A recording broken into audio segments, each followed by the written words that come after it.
Welcome to Misunderstood Minds.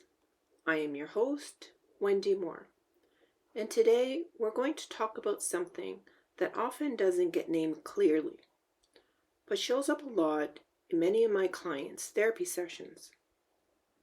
And that's emotional numbing, because when people think about mental health, they usually think about feeling too much, like too anxious, too overwhelmed, or too reactive.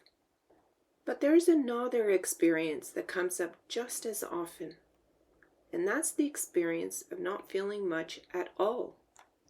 This is something a lot of people struggle to describe because it doesn't feel like a clear emotion. It feels more like an absence or a distance or a kind of disconnection. Someone might say, I don't feel sad exactly, but I don't feel good either. I just feel kind of flat. Or, I know I should feel something in certain situations, but it doesn't really land.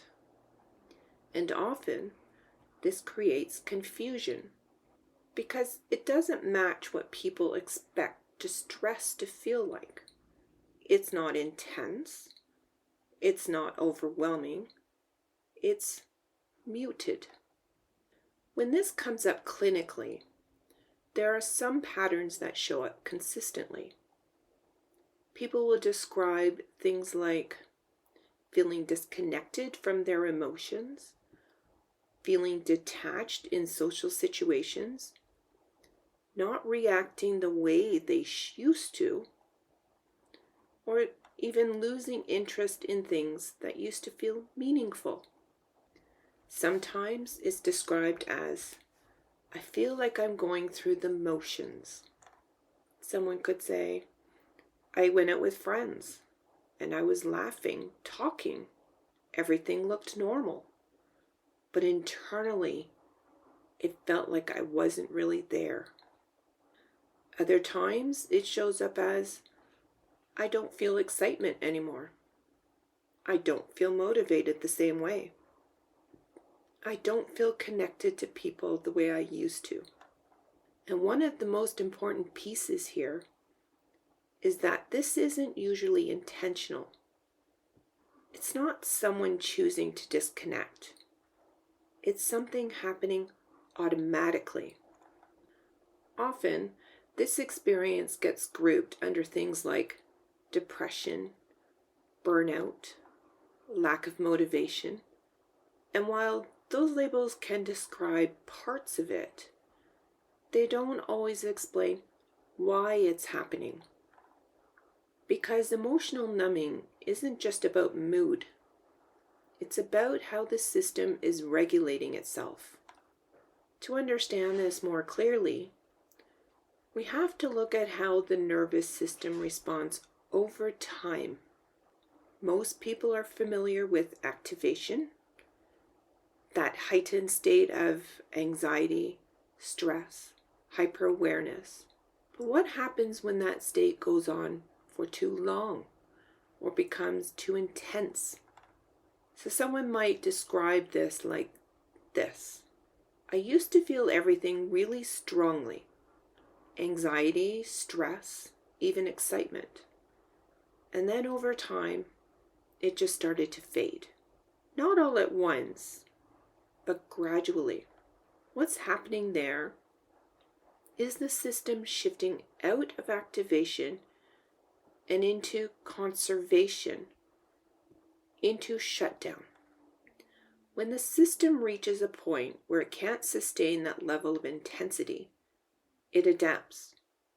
It reduces input. It dampens experience. Not because something is wrong, but because something was too much. One of the most confusing parts of emotional numbing is that it doesn't feel like a clear state. It feels like nothing, but it's not actually nothing. It's reduced access. This might come from someone who says, I don't feel empty exactly, It's more like everything is turned down. And that distinction matters because if something feels like it's gone, people try to get it back. But if something is turned down, it means the system is still functioning, just differently. Like anxiety, emotional numbing is also pattern-based. If the system has learned that feeling deeply equals overwhelming, or emotion equals unsafe, or being vulnerable equals risky, then reducing emotional experience becomes adaptive. Someone might say, there was a time where I felt everything really intensely and I didn't know how to handle it.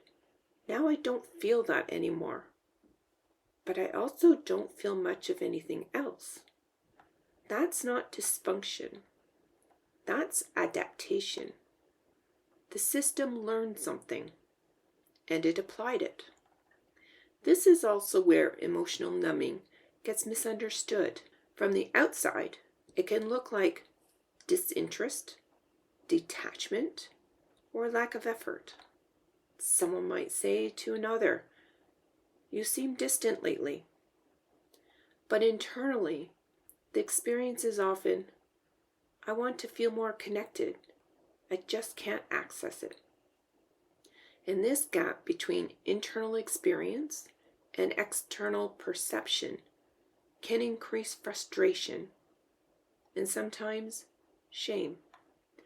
In some cases, emotional numbing can also be influenced by medication, especially when medications are working to reduce emotional intensity. And for many people, that's helpful. But for others, it can feel like everything is reduced. So someone may report, "My anxiety is better, but I don't feel like myself anymore." This isn't about something being right or wrong. It's about understanding how the system is responding. One of the most important things to understand is that emotional numbing doesn't shift through force. You can't make yourself feel. It shifts through safety, gradual exposure to feeling, and increased capacity. Someone may say, "I noticed I laughed at something the other day, and it actually felt real for a second." Those moments might seem small, but they're not. They're indicators that the system is beginning to re-engage. Emotional numbing often feels like something is missing, but more often than not, it's not missing. It's been dialed down. And that dial doesn't move through pressure. It moves through understanding. This is Misunderstood Minds, where we make sense of what never quite made sense before. Misunderstood minds deserve careful listening, not quick conclusions. The goal of mental health care should always be to understand the person behind the symptoms. Thank you for joining me for this episode of Misunderstood Minds.